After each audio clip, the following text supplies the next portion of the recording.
అందరికీ నమస్కారం. ఈ రాష్ట్రంలో మరి మీ అందరికీ చూస్తూ ఉన్నారు. అసలు ప్రజల కోసం కానీ, ఈ రాష్ట్ర అభివృద్ధి కోసం కానీ, అలాగే పాలసీస్ కోసం కానీ ఎక్కడ కూడా మరి వైఎస్ఆర్సీపీ పార్టీ ఎక్కడ కూడా మాట్లాడకుండా కేవలం ఒక ప్రాంతాల కోసం కానీ లేకపోతే కులాల కోసం కానీ మాట్లాడుకుంటూ దారుణమైన పరిస్థితి తీసుకొస్తా ఉన్నారు. మనం చూస్తూనే ఉన్నాం, ఇవన్నీని క్లియర్గా అబ్జర్వ్ చేస్తూ ఉన్నాం. ఒక పక్క 1924 మధ్య వైఎస్ఆర్సీపీ పార్టీ అధికారంలో ఉన్నప్పుడు వాళ్ళు ఏదైతే చేశారో అవన్నీ కూడా మర్చిపోయి ఈరోజు వాళ్ళు చేసిన తప్పులు లాంటివి ఎక్కడ కూడా కనబడకపోయినా వాళ్ళు నిద్రలో ఏదో మేమేదో అధికార పార్టీ, మేము ఇప్పుడున్న కూటమి నాయకత్వం మేము ఏదో తప్పులు చేసేసినట్టు మా వెనకాతల పడ్డానికి ప్రయత్నం చేస్తూ అబాస్పాలైపోయిన ఈరోజు ఈ రాష్ట్రంలో అబాస్పాలైపోయారు. వాస్తవానికి పోటీ చేసిన తర్వాత ఎన్ని సీట్లు వచ్చినా కూడా, ఏ పార్టీ అయినా ఎన్ని సీట్లు వచ్చినా రాకపోయినా ప్రజల కోసం పోరాటం చేయాల్సిన పరిస్థితి ప్రజాస్వామ్యంలో ఉంటుంది. అలాంటిది 11 స్థానాలు గెలుచుకున్నా కూడా కనీసం ఏ రోజు కూడా అసెంబ్లీకి వచ్చి ఆ 11 స్థానాలు ఏదైతే ఆ నియోజకవర్గాలు ఏదైతే ఉన్నాయో ఆ నియోజకవర్గాల కోసం కనీసం ఒక్క రోజున కూడా ఒక్కరు కూడా మాట్లాడే పరిస్థితి లేదు. ఎవ్వరు కూడా పోటీ చేసిన తర్వాత కంపల్సరీ గెలుస్తామని కానీ, అధికారం పార్టీ వస్తుందని కానీ ఎవ్వరికి కూడా 100% నమ్మకం ఉండదు. పోటీ చేయడం అనేది, ప్రజాక్షేత్రంలో నిలవడం అనేది ప్రతి పార్టీకి ఉన్న ధర్మం. గెలిచినా ఓడినా ప్రజల కోసం నిలబడాల్సిన బాధ్యత అయితే వాళ్ళకు ఉంది, ప్రతి ఒక్కరికి ఉంది. కానీ వీళ్ళేంట్రా అంటే కేవలం అధికారం ఉంటేనే మరి అసెంబ్లీలోకి వచ్చి పరిస్థితి అంటే ఇది ఎక్కడ ప్రజాస్వామ్యం అనేది నాకు అర్థం కాదు. పొద్దున్న లెగిస్తే కొంతమంది ఇదే పని మీద, అంటే వాళ్ళకి ఒక స్లాట్ ఉంటుంది, ప్రతిరోజు మాట్లాడి అవతలోని తప్పు పట్టాల, అవతలోళ్ళు ఏదో ఒక కామెంట్ చేయాలి. అక్కడ న్యూస్ ఉన్నా లేకపోయినా, అక్కడ ఉన్న పరిస్థితులు ఏమున్నా ఏదో ఒకటి మాట్లాడాల. మరి ఏదో ఒకటి మాట్లాడడం, మరి మీ అందరికీ తెలుసు అంబటి రాంబాబు రోజు ఎక్కడో దగ్గరికి వచ్చి ఏదో ఒక విషయం మీద మాట్లాడతాడు. ఏం మాట్లాడతాడు అతనికి అర్థం కాదు. పేర్ని నాని మొన్న మరీ విచిత్రం, పేరు నాని ఏదో ఒకటి మాట్లాడాలని చెప్పి తెలంగాణలో ఒక కుర్రోడు పవన్ కళ్యాణ్ గారిని చూడాలి అని అనుకుంటే పెద్ద మనసు చేసుకొని మానవతా దృక్పథంతో వాళ్ళ ఇంటికి వెళ్ళి పరామర్శించి, వాళ్ళ ఇంటికి వెళ్ళి అబ్బాయి దగ్గరికి వెళ్ళి చూసి వస్తే దాన్ని కూడా కామెంట్ చేసే అంత దౌర్భాగ్యమైన పరిస్థితుల్లో పేరు నాని ఉన్నాడు. అంటే వాళ్ళ ప్రెస్ మీట్లు కానీ, వాళ్ళు స్పందించే తీరు కానీ మరి ఎంత శాంటిటీ ఉందనేది ఆలోచించాల. ఏదో ఒకటి మాట్లాడాలి, అంతే, ఏదో ఒకటి మాట్లాడాలి. ఎక్కడైనా సరే ఏదైనా మాట్లాడేటప్పుడు ఒక పార్టీని మనం రిప్రజెంట్ చేస్తున్నాం అనే ఒక ఉద్దేశం వాళ్ళు వెనకాతల ఉండాలి, వాళ్ళ మనసులో ఉండాలి. ఏది పడితే అది మాట్లాడే పరిస్థితులు తీసుకొస్తుంటే మరి మనం ఏం చెప్తాం?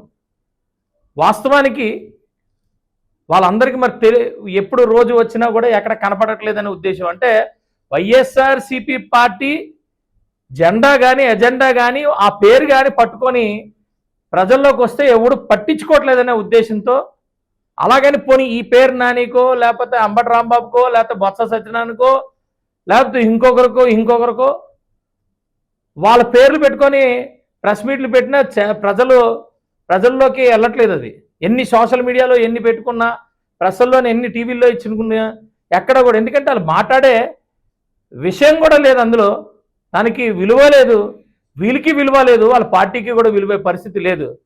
దానికోసం ఏదో ఒక రచ్చ చేయాలి కాబట్టి ఏదో ఒక విషయం ఎత్తాలని చెప్పి కాపులు మరి కాపుల్ని మధ్యలోకి తీసుకొచ్చి ఎత్తి ఈరోజు రాష్ట్రంలో అబాస్ పాలైపోయారు. ఎంతసేపు అంబటి రాంబాబు అంటాడు ఓన్లీ జనసేన నుంచి కాపు నాయకులు ఒకలే కాపు నాయకులు చాలా మంది మాట్లాడతారు. అంటే మా పార్టీలో ఉన్న వాళ్ళందరూ కాపులనే ఇది నాకు అర్థం కాదు. మా దగ్గర అందరూ ఉంటారు, అందరూ మాట్లాడతారు, ప్రతి ఒక్కరూ మాట్లాడతారు మా దగ్గర. అది మీకు తెలియాలంటే మీరు తెలుసుకోనన్నా మాట్లాడాలి, ఏదో ఒకటి మాట్లాడాలని ప్రెస్ ముందుకు వచ్చేసి ఏది పడితే మాట్లాడితే ఎలా తెలుసుకోవాలి కదా. మేము మాట్లాడేటప్పుడు చాలా జాగ్రత్తగానే మాట్లాడతాం, మేము కొంత రెస్పెక్టబుల్గానే మాట్లాడతాం. ఇప్పుడు మీ పేరు నాని గారు సతీమణి గురించి ఆ రోజు ఇష్యూ వస్తే చంద్రబాబు నాయుడు గారు ఇంట్లో ఆడవాళ్ళని లాగొద్దు అని చెప్పి చాలా క్లియర్ ఇన్స్ట్రక్షన్స్ ఇచ్చారు. మరి మానవతా దృక్పథంతో మా పవన్ కళ్యాణ్ గారు ఒక కుర్రోడి దగ్గరికి వెళ్తే మీరు కామెంట్ చేస్తే మిమ్మల్ని ఏమనాలా? మీ స్థాయి ఏంటి, మీరు మాట్లాడే స్థాయి ఏంటి? నేనేమంటానంటే ఈ రాష్ట్రంలో జరిగే అభివృద్ధి కానీ ఈ రాష్ట్రంలో జరిగే ప్లానింగ్ కానీ పూర్తిగా మీరు అర్థం చేసుకోండి, లేదంటే ట్యూషన్స్ పెట్టుకోండి. ఎందుకంటే ఒక ఏఐ గురించి మాట్లాడితే మీకు తెలీదు, ఒక క్వాంటమ్ కంప్యూటింగ్ గురించి మాట్లాడితే మీకు తెలీదు. రేపు ఫ్యూచర్లో ఒక లోకేష్ గారు 20 లక్షల ఉద్యోగాలంటే మీకు తెలీదు, ఎలాగా ఇచ్చేస్తారో మీకు తెలీదు, ఎలా డెవలప్ చేయాలో మీకు తెలీదు, ఒక విశాఖపట్నాన్ని ఎలా డెవలప్ చేస్తానో ఒక విజయవాడని ఎలా డెవలప్ చేస్తున్నానో మీకు తెలీదు. మరి మీకు తెలియనప్పుడు పంచాయతీరాజ్లో మీకు తెలిసిన విషయాలు ఏంటంటే గ్రామాల్లో దొంగచాటును వెళ్ళి సర్పంచులు గెలిపించుకొని మేము మొత్తం ఆంధ్రప్రదేశ్ అంతా కూడా మా సర్పంచులే మేమందరం గెలిచాం, 100% ప్రజలు మాకు వేస్తారు అని మీరు చెప్పుకునే వాళ్ళు పవన్ కళ్యాణ్ గారు పంచాయతీరాజ్ మినిస్టర్ అయిన తర్వాత ఎంత ప్రక్షాళన చేశారు, గ్రామాలకి ఎంత విలువనిచ్చారు, ఎన్ని గ్రామాల్లో ఎంత డెవలప్మెంట్ చేశారు. కొన్ని క్రైటీరియాస్ ఉంటాయి ప్రతి గ్రామంలో, శానిటేషన్ కానీ డెవలప్మెంట్ కానీ సెల్ఫ్ సస్టైన్ కానీ అనేకమైనవి, వాటర్ ఫెసిలిటీస్ కానీ డ్రైన్ ఫెసిలిటీస్ కానీ ఇలాంటివి అనేకమైనవి ఉంటాయి. ప్రతి ఒక్క అంశం మీద అందరూ వర్క్ చేస్తాం, కేంద్ర ప్రభుత్వం అవనండి లేకపోతే రాష్ట్ర ప్రభుత్వాలు కానీ వాటి మీద వర్క్ చేస్తారు. అసలు మీకు ఆ లైన్స్ తెలుసా, ఆ ప్రయారిటీస్ తెలుసా? కనీసం జెండా ఎగరేసుకోవడానికి రూపాయి డబ్బులు లేని దౌర్భాగ్యమైన పరిస్థితులు పంచాయతీరాజులు మీరు అలాగ వదిలేస్తే మా పవన్ కళ్యాణ్ గారు పంచాయతీరాజ్ మినిస్టర్ అయిన తర్వాత మరి ఈ పంచాయతీరాజ్ ఈ 2 సంవత్సరాలు ఏం సాధించిందని ఎవరికన్నా మీకు అర్థమైందా? ఎప్పుడన్నా మీ సర్పంచ్లే ఉన్నారు కదా మొన్నటి వరకు, వాళ్ళే డైరెక్ట్గా మాట్లాడారు కదా. మరి వాటి గురించి ఎందుకు మాట్లాడట్లేదు మీరు? లేదా ఫారెస్ట్ గురించి ఎందుకు మాట్లాడట్లేదు? ఎన్విరాన్మెంట్ గురించి ఎందుకు మాట్లాడట్లేదు? ఇవన్నీ మీరు మాట్లాడాలి, అర్థం చేసుకోవాలి. మీకు అర్థం కాకపోతే ట్యూషన్లు పెట్టుకోండి, ట్యూషన్లు పెట్టించుకొని మీరు అర్థం చేసుకోండి. మీరు 5 సంవత్సరాలు పరిపాలించిన తర్వాత కూడా మీకు సబ్జెక్ట్స్ మీద గ్రిప్ రాకపోతే ఎలా? బొత్స సత్యనారాయణ గారు లాంటి వాళ్ళు మేము ముఖ్యమంత్రి అయిపోతాం, మీరు మంత్రులుగా చేశారు కదా మీరందరూ. అంబటి రాంబాబు నువ్వు ఏపీఐసి చేసావు కదా, నువ్వు కూడా మంత్రి చేసావు కదా. మరి మీ అందరికీ గ్రిప్ రాకపోతే ఎలా? మీరు దయచేసి ప్రతి డిపార్ట్మెంట్లో మీరు కూడా మంత్రులు చేసుకుని ఉన్నారు, మీరు అర్థం చేసుకోండి. మీరు ఏదైతే 2019-24 మధ్యలో మీరు అధికారాన్ని వెలగబెట్టినప్పుడు ఏం చేశారు, ఈ 2 సంవత్సరాలు మేమేం చేసాము, ఏ డిపార్ట్మెంట్లు మేము స్ట్రెంగ్తన్ చేశాము, ఏ డిపార్ట్మెంట్లు మేము ఏ వ్యవస్థల్ని మేము స్ట్రెంగ్తన్ చేశామనే దాని మీద మీరు అవగాహన తెచ్చుకున్న తర్వాత మాట్లాడితే అప్పుడు మీకు బాగుంటుంది. లేదంటే ఈ వారం రోజులు మీరు ఎంతైతే అబాస్పాలు అయిపోయారో అలాగ అయిపోతారనేది నేను ఇచ్చే సలహా. ఎందుకంటున్నానంటే కాపులందరూ వ్యతిరేకమైపోయారు, కాపులంతా అసలు మీ వెనకాతలు ఎప్పుడున్నారు కాపులు? అసలు కాపులు కాదు, ఎవరున్నారు మీ వెనకాతల? మీకు 35% 40% వచ్చిందంటే వాళ్ళన్నా హర్షిస్తున్నారా? తప్పక మీ జెండా పట్టుకున్న వాళ్ళు ఎంతమందో మీరు జస్ట్ ఫస్ట్ తెలుసుకోవాలా. మీరు ఏది పడితే మాట్లాడితే అంటే మీరు తప్పితే సబ్జెక్ట్ ఉన్నోళ్ళు మీ పార్టీలో లేరా? సబ్జెక్ట్ మీద మాట్లాడండి, సబ్జెక్ట్ మీద మాట్లాడండి. ఒక అపోజిషన్ స్టేటస్ కోసం మీరు పోరాటం చేస్తున్నారు. అపోజిషన్ స్టేటస్ కాదు, అపోజిషన్ రెస్పాన్సిబిలిటీస్ మీరు తెలుసుకోండి. అపోజిషన్ రెస్పాన్సిబిలిటీస్ తెలుసుకొని ఇది పరిస్థితి అని మాట్లాడాలా. అలాగే లేదు అంటే మాలాంటి ఎమ్మెల్యేల మీద వాళ్ళ మీద ఊరికే మీ పేపర్లోనే చెత్తగా రాయించడం కాదు. ఏది పడితే అది రాయించడం కాదు. మీరు మా మీద బురద జల్లినా ప్రజలైతే నమ్మరు. మీరు మేబీ ఒక నియోజకవర్గంలో మీరు బురద జల్లేసి అక్కడ అంతా ఎలా జరిగిపోతుందంటే ఎన్నాళ్ళు ఇది చేస్తారు. ప్రతి నియోజకవర్గంలో ఈరోజు అభివృద్ధి ఉంది, ప్రతి నియోజకవర్గంలో ఈరోజు సంక్షేమం ఉంది. మేము అహర్నిశలు మేము కష్టపడుతున్నాం. మీ నాయకులు ఎవడు రమ్మనండి. మీరు చేసిన అన్ని ఇవి కూడా ప్రజలకు తెలుసు. ఈరోజు కొత్తగా మీరు వచ్చి ఏదైనా మాట్లాడితే దొంగే దొంగ దొంగ దొంగ అన్నట్టు ఉంటుంది, సామెత ఉన్నట్టు ఉంటుంది. కాబట్టి నేను ఇచ్చే సలహా ఏంటంటే, దయచేసి ఒక రాజకీయ పార్టీ రాజకీయ వ్యవస్థ చెయ్యాలనుకున్నప్పుడు ప్రతి ఒక్క విషయం మీద క్షుణ్ణంగా మీరు తెలుసుకోవాలా, మీరు తెలుసుకొని మాట్లాడాలా. అంతేగాని నేను అడుగుతున్నా, ఈ 2 సంవత్సరాల్లో ఒకరోజు అసెంబ్లీకి వచ్చింది లేదు, కౌన్సిల్ మొత్తం వేస్ట్ రద్దు చేయాలి అని చెప్పి మీరు ప్రపోజ్ చేసిన కౌన్సిల్ ఈరోజు మీకు దిక్కైంది. అక్కడ కూడా మీ నాయకుడు జగన్మోహన్ రెడ్డి రావాల్సిన అవసరం లేదు కాబట్టి అందులోకి మిమ్మల్ని ఎలా చేస్తున్నాడు. అందులోకి కూడా ఆయన వెళ్ళాలంటే రావడం మానేస్తారు. మరి నాకు అర్థం కాలేదు, ఆ స్ట్రాటజీ అంటే నాకు అర్థం కాలేదు. జగన్మోహన్ రెడ్డి వెళ్ళకూడదని నిర్ణయించుకున్నారు కాబట్టి ఉన్న 10 మందిని కూడా వెళ్ళనివ్వకుండా చేయడం ఏంటి నాకు అర్థం కాదు. అదేం స్ట్రాటజీ? నిలబడినప్పుడు గట్టిగా నిలబడాలా. ఒక చట్టం మీద మీరు ఏ రోజు మాట్లాడింది లేదు, ఒక చట్టం మీద ఒక సలహా ఇచ్చింది లేదు, ఒక అభివృద్ధి కార్యక్రమం మీద సలహా ఇచ్చింది లేదు. మీరు ఒకలే కాదు, సలహా ఇవ్వాల్సిందే. ప్రతి పార్టీ సలహా ఇవ్వాలి. ఇలా అనుకుంటున్నారు, మీరు ఇలా చేస్తున్నారు, ఇలా చేస్తే దీనివల్ల ఇలా ఇబ్బంది ఉంటుందని ఏ రోజైనా ఒక్కటైనా పేపర్ మీద ఇచ్చారా అని అడుగుతున్నాను నేను. ఈ 2 సంవత్సరాల్లో మీరు ఎంతసేపు అక్కడ అవినీతి జరిగిపోయింది, ఇక్కడ అవినీతి జరిగిపోయిందని ఊహాగానాలకి మాట్లాడి ఊరికే మాట్లాడడం తప్పితే, ఇదిగో ఈ స్ట్రాటజీ, మీరుగో 20,000 కోట్లు ఖర్చు పెట్టారు, 10,000 కోట్లు ఖర్చు పెట్టారు, లేకపోతే ఇదిగో ఇలా చేశారు, దీని మీద ఇలా చేస్తే బాగుండని ఏ రోజైనా సలహా ఇచ్చారా?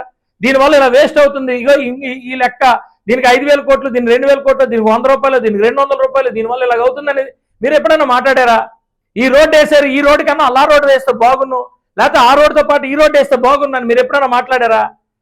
ఇవేమీ మాట్లాడలేదు. మీరు మాట్లాడింది ఏంటంటే, మేము వచ్చిన వెంటనే ఏదైతే మీ మెడికల్ కాలేజీలు ఉన్నా అన్ని రద్దు చేస్తాం, అధికారులు మా మాట వినకపోతే ఈరోజు మీరు అంటే రేపు వచ్చిన తర్వాత మేము మీ తాట తీస్తాం. మీరు మాట్లాడిన మాటలు ఇవి. కులాల గురించి మాట్లాడతారు, లేకపోతే ప్రాంతాల గురించి మాట్లాడతారు, జడిపిస్తారు, బ్లాక్ మెయిలింగ్ చేసేటట్టు జడిపిస్తారు అధికారుల్ని. మేము వచ్చేస్తామంటారు. ఏం వచ్చేస్తారు? 1924 మధ్యన అందరూ చూశారు. 24 తర్వాత ఈరోజు గవర్నమెంట్ గురించి మీరు చాలా స్టేబుల్గా వెళ్తున్నాం. ప్రజలకు అర్థమైంది. కనీసం 10-15 సంవత్సరాలు ఒక గవర్నమెంట్కి ఇస్తే, స్టేబుల్ గవర్నమెంట్కి ఇస్తే కంటిన్యూస్గా డెవలప్మెంట్ చేసుకొని ఒక స్థాయిలోకి తీసుకెళ్తామని ఈరోజు ప్రజలకు అర్థమైంది. ఎంతసేపు ఆ రోజు 2024లో కూడా మీ వెనకాతలు ఏ కాపు లేడు, ఎవరు లేరు. కాబట్టే మీరు అత్యధిక ఓట్లతో మీరు ఓడిపోయిన పరిస్థితులు. కాబట్టి దయచేసి మేమిచ్చే సలహా, మీరు ఏది పడితే అది మాట్లాడకండి, ఎలా పడితే అలా మాట్లాడకండి. ప్రతి దానికి ఇక్కడ సమాధానం ఉంటుంది.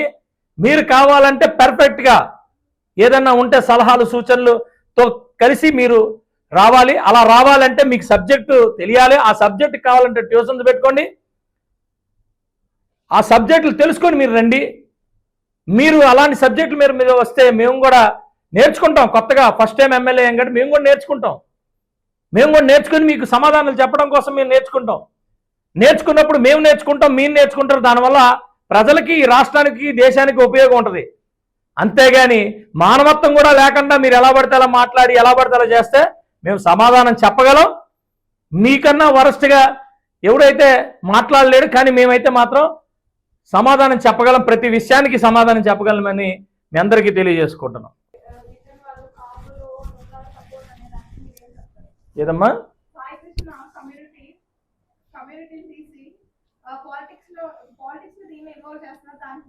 అదేనమ్మా నేను అడుగుతుంది.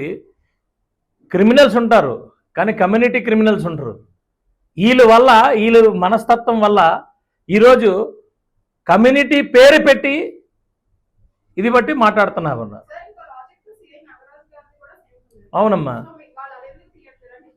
అదే అంటున్నానమ్మా. ఇప్పుడు ఇక్కడైతే రాజకీయం ఉంది. ఇప్పుడు కమ్యూనిటీ పెట్టుకొని ఒక ఇష్యూని క్రియేట్ చేస్తే అందరూ అలర్ట్ అవుతారు. లేకపోతే ఈ ఈ మాట్లాడారు కాబట్టి 1-2 days ప్రజలందరూ అలర్ట్ అయ్యి చూశారు, ఏంటి మాట్లాడుతున్నారు, ఏదో మాట్లాడుతున్నారు. తర్వాత అర్థమైంది వీళ్ళు ఎప్పటికీ మారరా, వీళ్ళు ఇలాగే ఉంటారు ఎప్పటికీ, వీళ్ళ జీవితం ఎప్పుడు వీళ్ళు ఇంకా మారరా అని ఏదో ఉండదు చూసా మేము, అలాగే వీళ్ళు ఇంకా మారరా అని నేను అంటుంది. మరి తీసినప్పుడు ఇది కూడా తీయాలి, రెండు తీయాలా, ఇద్దరిది తీయాలా. వాళ్ళ మదర్ క్లియర్గా చెప్తున్నప్పుడు వీళ్ళకేం ప్రాబ్లం వచ్చింది నాకు అర్థం కాల. కాబట్టి నేనేమంటానంటే కమ్యూనిటీ కాదు, అక్కడ ఇష్యూ ఏంటి, అక్కడ క్రిమినాలిటీ ఏంటి, వాటి గురించి డిమాండ్ చేయండి, వాటి గురించి మాట్లాడండి. మీరు కొన్ని పాయింట్స్ ఉన్నాయంటే పాయింట్స్ గురించి మాట్లాడండి. ఎలాగ ట్రాన్స్పరెన్సీ, ఎలాగ సిట్ వేస్తే సిట్ క్లియర్గా చేస్తుంది, కాదు అంటే ఇంకొకటి ఏదైనా డిమాండ్ చేయండి. మీకు అన్ని హక్కులు ఉన్నాయి, మీకు అన్ని హక్కులు, అందరికీ హక్కులు ఉన్నాయి. మీరు డిమాండ్ చేయడానికి ఎటువంటి అభ్యంతరం లేదు, డిమాండ్ చేయండి. ఏదో ఒక ఎంక్వైరీ డిమాండ్ చేయండి. ఏ ఎంక్వైరీ డిమాండ్ చేసినా సిట్ డిమాండ్ చేయొచ్చు, సిబిఐ డిమాండ్ చేయొచ్చు, సిఐడి డిమాండ్, ఏదైనా మీరు డిమాండ్ చేయండి, తప్పేం లేదు. అంతేగాని కమ్యూనిటీ బేస్ మీద మీరు ఇలాగా ఇష్టం వచ్చినట్టు మాట్లాడి కమ్యూనిటీని హైలైట్ చేసుకుంటూ ఇది పద్ధతి కాదు. దానికే ఈరోజు జీరో అయిపోయారు ప్రజల్లో వీళ్ళంతా. ఈ యొక్క అంశాన్ని 6 లెక్కన మాట్లాడి కాపు యువకుడు సాయి కృష్ణ అని ఏ రోజైతే సంబోధించారో ఆ రోజు ఉన్న మార్కులు ఆ మాత్రం ఈ మాత్రం ఉన్న మార్కులు కూడా ప్రజల్లో పోయిందనేది అలా ఈ పాటికి అర్థమైందమ్మా. డెఫినెట్గా ట్రోల్. ఇప్పుడు ఏమవుతుందంటే ముద్రగడ గారిని ఆయన అంత కష్టంలో ఉండి, ఆయన అంత ఆరోగ్య ప్రాబ్లంలో ఉన్నప్పుడు ఆయనకి సపోర్ట్ చేయాల్సిన పరిస్థితి. ట్రోల్ చేయడం కాదు, అమ్మాయిని కూర్చోబెట్టండి. ఆయనకి ఈ టైంలో సపోర్ట్ కావాలా, ఎవరికైనా ఆరోగ్యం బాగాలేనప్పుడు సపోర్ట్ కావాలా. ఆ సపోర్ట్ ఇవ్వడం కన్నా మరింతగా మనస్సుని ఇబ్బంది. ఇప్పుడు ఏదైనా ఆయన సపోర్ట్ చేస్తూ మాట్లాడినా, సపోర్ట్ చేయకుండా మాట్లాడినా, ఆరోగ్యం ప్రాబ్లం ఉన్నప్పుడు డెఫినెట్గా కొంత మంచి వాతావరణం క్రియేట్ చేయాలి. ఎవరైనా అంటే ఒకరు మంచి కోరుకునేటప్పుడు వాళ్ళు బాగుండాలి, ఇమీడియట్గా రికవరీ అవ్వాలంటే ఒక హాస్పిటల్లోనే ఇక్కడ ఉన్నప్పుడు లేకపోతే ఆరోగ్యం కోసం వెళ్ళినప్పుడు చూడడానికి వెళ్ళినప్పుడు ఏమంటాం మనం, సరే అన్నీ వదిలేయండి సార్, ముందు మీరు మంచిగా రికవర్ అయ్యి రండి అని అంటామా లేదా? అయ్యి వదిలేసి మరింతగా దీని మీద ట్రోల్ చేసి మరింత ఇష్యూ చేయడం అనేది మరి ముద్రగడ మీద అభిమానం ఉన్నట్ట లేనట్ట వాళ్ళే డిసైడ్ చేసుకోవాలి. సార్ 17 ఏళ్ల పాటు టీడీపీతోనే కలుసుకుంటాం అనేటువంటి పవన్ కళ్యాణ్ గారి మాటలని వైసీపీ వక్రీకరిస్తూ వీళ్ళకి సొంత బలం లేదు, వీళ్ళు గవర్నమెంట్లో రాలేదు, వీళ్ళు ముఖ్యమంత్రి కూడా ఎవరు అని చెప్పేసి అంటున్నారు.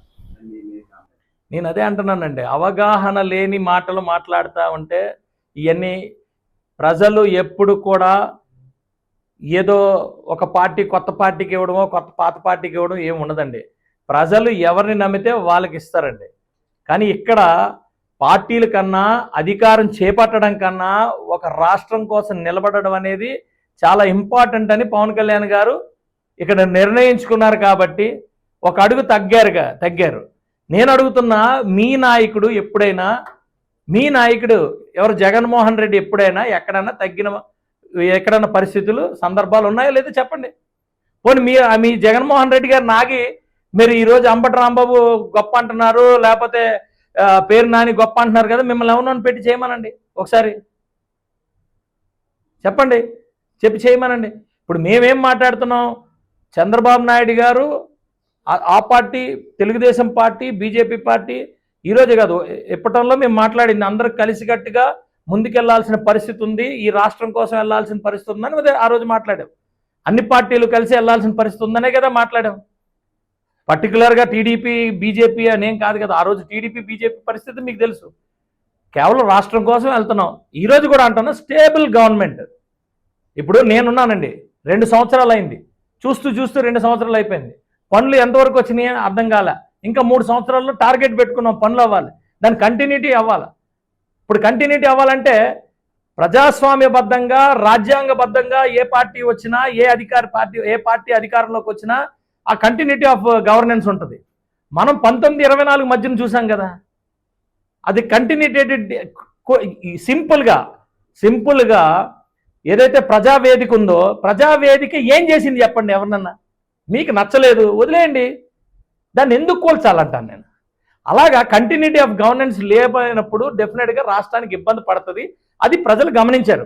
డెఫినెట్గా ప్రజలు నెక్స్ట్ 10-15 ఇయర్స్ ఒక స్టేబుల్ గవర్నమెంట్కి సైడ్ నించుంటారు, స్టేబుల్ గవర్నమెంట్ని ఉంచుకుంటారు అనేది, వాళ్ళు ఎన్నుకుంటారు అనేది మాకు నమ్మకం ఉంది. సో మరింత కన్ఫ్యూజన్ ఇవ్వకుండా పవన్ కళ్యాణ్ గారు క్లియర్గా అన్నారు తప్పితే మాకు చేతకాక కాదు. మీరు ఎన్నన్నా మమ్మల్ని గిల్లినా మమ్మల్ని రెచ్చగొడదామన్నా మీ ఇంటెన్షన్ ఏంటంటే చంద్రబాబు నాయుడు గారు, పవన్ కళ్యాణ్ గారు విడిపోవాలి, లేకపోతే ఎవరైతే మాకు సపోర్టివ్గా వస్తున్నారో వాళ్ళందరూ మమ్మల్ని వదిలేయాలి. దీనికోసం మీ కుయుక్తులు రాజకీయాలు చేస్తారో అదంతా కూడా ఇదవుతుంది. మేము కూడా చూపిస్తాం. మీరు ఎస్పెషల్లీ నేను 2019-24 మధ్యలో ప్రతి డిబేట్లో కూడా నన్ను అవమానించారు. మీ నాయకుడు 2 దగ్గర నించున్నాడు, ఒక దగ్గర కూడా గెలలేదన్నాడు. మరి 2024 వచ్చేసరికి దేశంలోనే అత్యుత్తమమైన పార్టీ మాది, 100% స్ట్రైక్ రేట్తో వచ్చాం. అవునా కదా చెప్పండి. ఎవరైతే అన్నారో వాళ్ళందరూ 92,000, 95,000, నేను కూడా 50,000, సుమారు 50,000 మెజారిటీతో నేను గెలిచాను. ఎప్పుడు కూడా నా భూతం నా భవిష్యత్తు అవి కాదు కదండి. ప్రజలు ఓట్లు ఒక ఓటేసి గెలిపించినా, 1,00,000 ఓట్లు మెజారిటీ గెలిపించినా ప్రజలు ఏదైతే ఇస్తారో ఆ దానికి శిరస వహిస్తారు. ఎవరు ఇక్కడేమి గొప్పలేం కాదండి. ఎవరు పార్టీలు పెట్టిన తర్వాత వెంటనే ఇది పెద్ద పార్టీ ఏం కాదు. మరి 11కి ఎందుకు దిగిపోయారు? 11కి చేతకాయ దిగిపోయారా? అలా అనట్లేదు కదా. ప్రజలు ఇచ్చిన ఏదైతే వాళ్ళ ఒపీనియన్, అది ప్రజలు ఇచ్చిన ఒపీనియన్ మీద వాళ్ళు ఇదయ్యారు. దాన్ని మేమేమి ఎక్కడ అవమానించలేదే. మేము అడుగుతుంది ఏంటంటే ఎవరైనా సరే ఒకరు రిప్రజెంట్ చేస్తున్నప్పుడు, మీరు గెలిపించినప్పుడు ఆ కాన్స్టిట్యున్సీ కోసం మీరు అడగాల్సిన పరిస్థితి ఉంది. ఒక రాష్ట్ర పార్టీకి మీరు పెట్టుకున్నారు, ఒక ప్రభుత్వంలో ఉండి బయటకు వచ్చారు కాబట్టి మీరు డెఫినెట్గా ఉన్న నిర్ణయాల మీద మీరు మాట్లాడాల్సిన పరిస్థితి ఉంది. అది ఎక్కడ చెప్పండి. మీరు ఒక శాసన సభ్యుడు అన్నప్పుడు శాసనం చేసినప్పుడు మీరు ఉండాలా, లేకపోతే సభలో మీరు ఉండాలా? ఏమీ లేకుండా మీరు మాట్లాడుతుంటే అసలు పార్టీయే కాని పార్టీ కదా. ఏది ఏమైనా మేము ఎప్పటికప్పుడు మీరు ఇలాంటి చిన్న చితక ఇచ్చిన ఇవన్నీ కూడా మేము జాగ్రత్తగా వెనక్కి ఇచ్చేస్తాం. ఇబ్బంది ఏం లేదు, డెఫినెట్గా ఇస్తాం. అందులో మొహమాటమే లేదు. కాకపోతే మాకు ప్రజలన్నా, దేశమన్నా, రాష్ట్రం అన్నా మాకు చాలా రెస్పాన్సిబిలిటీ మేము హోల్డ్ చేస్తాం కాబట్టి, రెస్పాన్సిబిలిటీ మేము భుజాన్ని వేసుకుంటాం కాబట్టి మీరు మాట్లాడే చెత్త మాటలకి దేనికి మేము రెస్పాండ్ అవ్వం. థ్యాంక్ యూ అండి. సాయికృష్ణ మదర్ సిపికి కంప్లైంట్ చేస్తూ మా అబ్బాయిని సిఐ చంపేస్తానన్నాడు, మీకు ఫోటోలు దండేసుకోనన్నారు. సిపి కంప్లైంట్ చేసినా యాక్షన్ తీసుకోలేదు. బట్ వైఎస్ జగన్ వచ్చిన తర్వాతే ఆ నాగరాజు మీద కానీ ఇప్పుడు ఈ సిట్యుయేషన్ కానీ చేస్తారు. ఈ క్రెడిట్ కోసం వైసీపీదే అంటారు. ఏమంటే అది ఇప్పుడు డ్యూ కోర్స్ ఉంటుందండి. ఒకటి జరిగిన తర్వాత బయటకు వచ్చిన తర్వాత ఒక ప్రొసీజర్ ఉంటుందండి. ఆ ప్రొసీజర్లో డెఫినెట్గా ప్రొసీజర్ జరుగుతున్న మధ్యలోని ఏదో ఒకటి మాట్లాడేసి మేము మాట్లాడాం కాబట్టే ఈ ప్రొసీజర్ జరిగింది అనడం ఎంతవరకు కరెక్టో అది అవివేకం వాళ్ళది. అంతే క్లియర్ కదండి. ఇప్పుడు మధ్యలో నేను చెప్పడం వల్లే సిపి చేశానంటే సిపి రెస్పాన్సిబిలిటీ, లేదా పోలీసుల రెస్పాన్సిబిలిటీ. హోంమంత్రి గారు రెస్పాండ్ అవ్వలేదా? ఆ రోజుకు ముఖ్యమంత్రి గారు రెస్పాండ్ అవ్వలేదు. అందరూ రెస్పాండ్ అయ్యారు. ప్రతి విషయం ప్రతి దగ్గర జరుగుతూ ఉంటుంది. మీరు కావాలని మధ్యలో వచ్చి ఏదో మాట్లాడి మేము మాట్లాడాం కాబట్టే చేశారు అన్నం అంటే అది చిన్నపిల్లల తత్వం. అంతకన్నా వాళ్ళ మైండ్ సెట్ అంతే ఉంది. నేను అడుగుతున్నాను అందుకే, మీరు ఆ నూడిల్స్ షాప్ నుంచి, పానీపూరి షాపుల నుంచి బయటికి రండి అంటున్నా. అక్కడ ఆగిపోకండి అంటున్నా. అక్కడికన్నా పైకి రండి. మీరు వేరే విధంగా మాట్లాడి ఉంటే బాగుంటుంది. ఈ ఉన్నాయి డౌట్లు, ఇవి ఉన్నాయి, మేము ఈ చెప్పిన తర్వాతే వాటి మీద ఎంక్వైరీ చేశారని చెప్తే బాగుంటుంది. కానీ అన్ని విధాలుగా ఎంక్వైరీ చేస్తారు. అంటే ముందు ఎంక్వైరీ చేసి అది చేయలేనప్పుడు అప్పుడు బయటకు వచ్చి మాట్లాడి అప్పుడు ఏదైనా క్రెడిట్ తీసుకుని ఉంటే బాగుండేది. ఇప్పుడు ఎక్కడ కన్క్లూడ్ చేయలేదు కదా. ఇది సాయికి ఎవరు సిఐ ఇది చేయలేదు, అది చేయలేదు, ఎక్కడ కన్క్లూడ్, జస్ట్ స్టార్ట్ అయింది. ఎంక్వైరీ స్టార్ట్ అయినప్పటికీ డైరెక్ట్గా వచ్చారు, బోల్డ్ మాట్లాడారు. ఇప్పుడు కాపులు అన్నారు, అది కాస్త పోయింది కాబట్టి ఇప్పుడు కొత్త ఇది పట్టుకున్నారు. ఏదైనా వాళ్ళ మైండ్ సెట్ అలాగే ఏదో ఒకటి మాట్లాడాలి కాబట్టి నేను అందుకే సలహా ఇస్తున్నాను. ఈరోజు ప్రెస్ మీట్ పెట్టి మరీ సలహా ఇస్తున్నాను వైసీపీ వాళ్ళకి. దయచేసి సబ్జెక్ట్ మీద తరోగా ఉండండి. ఆ రోజే మీరు ఇరిగేషన్ ఉన్నప్పుడు పోలవరం గురించి ఆ రోజు 2 మంత్రులు కూడా, ఫస్ట్ వచ్చిన మంత్రి, తర్వాత వచ్చిన అంబటి రాంబాబు ఎలా మాట్లాడారో మీకు తెలుసు. వాళ్ళకి కనీసం సబ్జెక్ట్ తెలియదు. డయాఫ్రామ్ వాల్ అంటే ఏంటో తెలియదు, దేని గురించి తెలియదు, లెఫ్ట్ మెయిన్ కెనాల్లో ఎంత ఉందని తెలియదు. మేము అడుగుతున్నాం మీరు చెప్పండి. పోనీ మీ కాన్స్టిట్యున్సీలో ఎంత వాటర్ అవసరం ఉంటుంది, డ్రింకింగ్ వాటర్ ఎంత అవసరం ఉంటుంది, ఏం అవసరం ఉంటుందో చెప్పండి. ఏదైనా సబ్జెక్ట్ మాట్లాడుకోండి దయచేసి. ఎందుకంటే మేము మాతో పాటు మరి మా ఇదని నేను అనకూడదు, కానీ మా కర్మ అనుకోవాలా, మరి ఇంకోటి అనుకోవాలి, ఏదైనా అనకూడదు. కానీ మీరు మాతో పాటు రాజకీయ పార్టీల్లో ఉన్నారు కాబట్టి మీరు కూడా సబ్జెక్ట్ నేర్చుకోండి. మేము ఎవరో పుట్టిన వెంటనే సబ్జెక్టులతో వచ్చారు. సబ్జెక్ట్ నేర్చుకొని సబ్జెక్టుతోని మీరు వస్తే మనం మాట్లాడుకుందాం. ఒక మంచి ఒక డిస్కషన్ అవుతుంది, దానివల్ల ప్రజలకు ఉపయోగపడుతుంది. ఇప్పుడు చూస్తుంటే చిన్నపిల్లలు ఇప్పుడు జెన్జీలు, జెన్ ఎక్స్లు, జెన్ ఆల్ఫాలు ఎలాగున్నారంటే టక్క టక్క టక్క టక్క అని చెప్పుకెళ్ళిపోతున్నారు. ఏదన్నా ఒక సబ్జెక్ట్ మాట్లాడితే 10 సబ్జెక్టులు మనకు చెప్పగలుగుతారు. కానీ మీరేంట్రా అంటే ఇంకా గుడ్ల దగ్గర, మీరు ఇంకా సమోసాల దగ్గర, పానీపూరీల దగ్గర ఆగిపోతే మీతో మేము మాట్లాడాలంటే ఇప్పుడు సమబుద్ధి ఉంటే మా సబ్జెక్టు కూడా బయటపడుతుంది కదా. మేము మాట్లాడడానికి సబ్జెక్టు ఎవడు రావట్లేదు కదా, మేమే సబ్జెక్ట్ మాట్లాడుతుంటే మీరు ఇలా వెళ్ళారు, ఆ కుర్రోడు పిలిచేస్తే వెళ్ళిపోలా, మరి అదేంటది? నేను అడుగుతున్నాను, సమబుద్ధి ఉంటే బాగుండు కదా. నువ్వు సబ్జెక్ట్ గురించి మాట్లాడి మేము మాట్లాడతాం, మా సబ్జెక్ట్ ఎంత మీ సబ్జెక్ట్ ఎంత తెలుస్తుంది, జనాలకు తెలుస్తుంది, ప్రజలకు తెలుస్తుంది, జన్జీకి తెలుస్తుంది, జనక్స్కి తెలుస్తుంది. మేము అక్కడే మాట్లాడుకోవాల్సి వస్తుంది. మరి థ్యాంక్ యూ అండి. మొత్తం 2 సంవత్సరాల్లో ఒక్క డ్రంక్ అండ్ డ్రైవ్ కేసుకి కూడా నేను ఫోన్ చేయలే యాజ్ అన్ ఎమ్మెల్యే.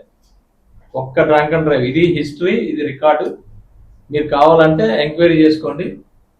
ఒక్క డ్రంక్ అండ్ డ్రైవ్ కూడా మా ఊళ్ళు కూడా, నా సొంత చుట్టాలు పట్టుబడినా, మా కుర్రోలు పట్టుబడినా, ఎవరు పట్టుబడినా డ్రంక్ అండ్ డ్రైవ్కే నేను ఒక ఫోన్ చేయను. మేము అలా లా అండ్ ఆర్డర్ని అలా స్ట్రెంగ్తన్ చేస్తున్నాం. మేము అర్థం చేసుకోండి, అలా స్ట్రెంగ్తన్ చేస్తున్నాం. మేము డెఫినెట్గా మేము ఇలాంటి ఈ ఇష్యూస్కి ఎప్పుడు కూడా సపోర్ట్ చేయరు.